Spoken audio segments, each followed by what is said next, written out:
Rusia. Moscú.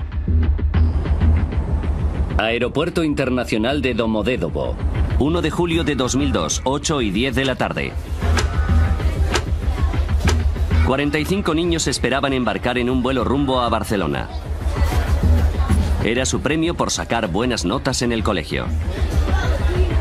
Entre ellos se encontraba Artur Hamatov, de 11 años.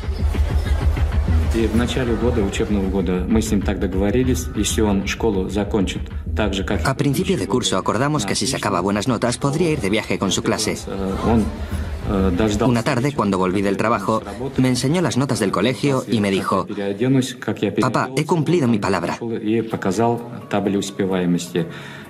Me miró como con un interrogante en sus ojos y le dije: «Está bien, te prometo que podrás ir». Los niños eran de Ufa, Rusia Central. Habían llegado con retraso a Moscú porque habían perdido su primer vuelo. Tuvieron que fletar otro avión que les llevara a España. El vuelo BTC 2937 listo para embarcar. En el mismo vuelo se encontraban Svetlana Kaloyev y sus hijos Konstantin y Diana. Iban a visitar a su padre, que llevaba 1 año y medio trabajando en España. Hablaba con ellos por teléfono todos los días. Y eso hacía que mi vida fuera más llevadera. Pero fue duro no poder ver a mis hijos durante tanto tiempo. Svetlana tuvo suerte de encontrar sitio en este charter de Bashkirian Airlines. Los retrasos con los visados hacían que otros vuelos estuvieran completos. Por fin nos íbamos a ver y lo íbamos a pasar muy bien todos juntos.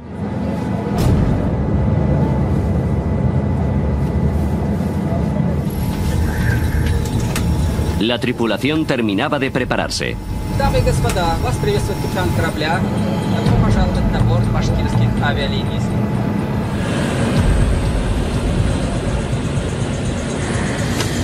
8:48 de la tarde. El vuelo charter 2937 de Bashkirian Airlines despegaba del aeropuerto de Moscú Domodedovo. Distancia a Barcelona 3.000 kilómetros. Tiempo estimado de vuelo 4 horas y 20 minutos. Suiza. Torre de control de Zúrich. 11 de la noche. El controlador aéreo Peter Nielsen, danés de 35 años, hacía el turno de noche. Él y otro controlador dirigen el espacio aéreo sobre el este de Suiza y parte del suroeste de Alemania. De día es una de las zonas de más tráfico aéreo de Europa. Pero de noche hay muy poco tráfico aéreo, con escasos aviones. El compañero de Peter Nielsen se tomaba un descanso. Nielsen era el único responsable de todo el espacio aéreo de Zúrich. Activó un radar para el tráfico que atravesara su zona y otro para los aviones que fueran a aterrizar en el vecino aeropuerto de Friedrichshafen.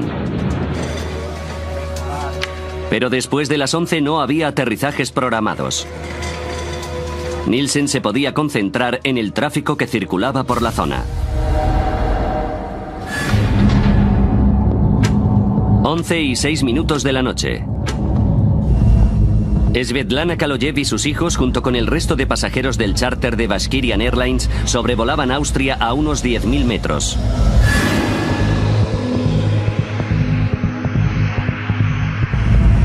Llegarían a Barcelona en poco más de 2 horas. A 600 kilómetros de distancia, un Boeing 757 de DHL despegaba de Bérgamo, Italia. Destino, Bruselas. El capitán y el copiloto eran los únicos que iban a bordo.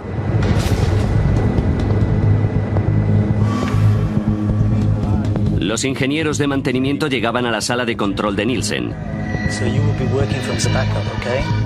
Iban a comprobar el radar principal.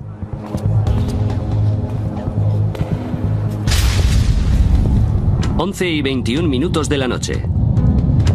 El vuelo 611 del avión de carga DHL entraba en el espacio aéreo de Nielsen. El capitán pidió permiso para ascender a 10.000 metros de altitud.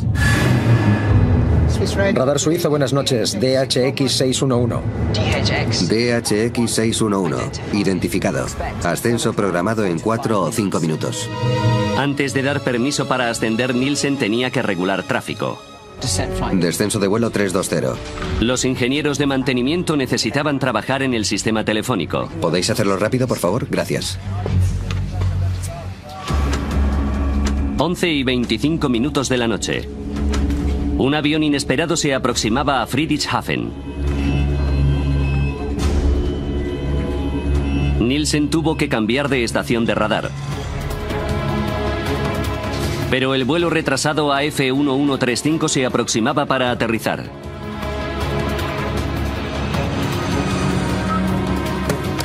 Llamó a las torres de control de los aeropuertos para comunicarlo.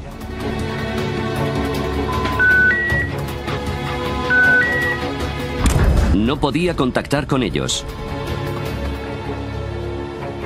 Pero todavía quedaban 10 minutos para que el Airbus aterrizara. Por lo que volvió al radar del tráfico de su zona. DHX 611.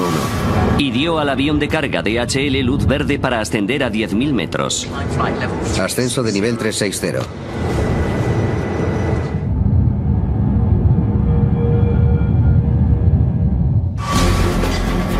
Nielsen volvió a centrarse en el Airbus y volvió a llamar al aeropuerto de Friedrichshafen.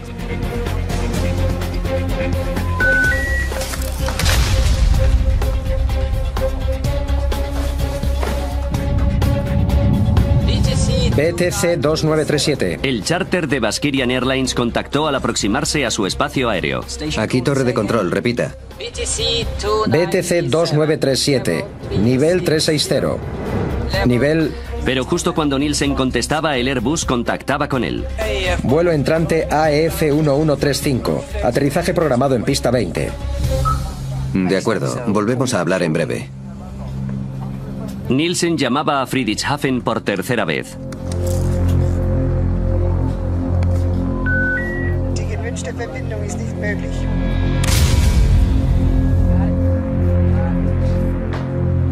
AF1135. Llamó por radio al Airbus para decirles que contactaran con el aeropuerto directamente. He perdido la conexión telefónica con Friedrichshafen. ¿Pueden contactar con ellos ustedes directamente? Afirmativo. El avión de DHL sobrevolaba Suiza a unos 10.000 metros.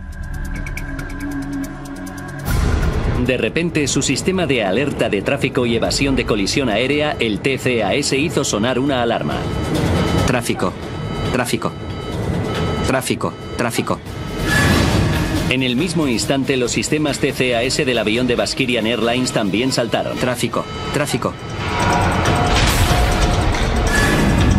Los dos aviones estaban a 25 kilómetros de distancia y volaban exactamente a la misma altitud por la misma zona.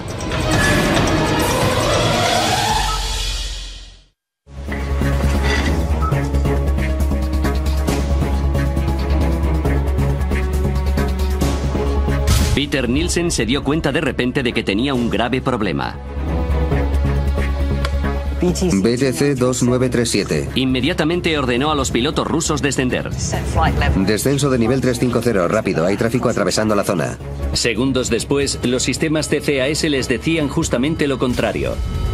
Ascenso, ascenso, ascenso.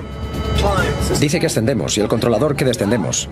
Ascenso, ascenso. Al mismo tiempo, el TCAS del DHL decía que descendieran. Descenso, descenso.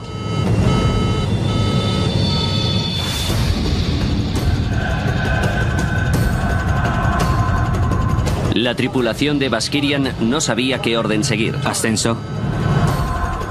Nielsen repitió su orden. Rápido, descenso de nivel 350, BTC 2937.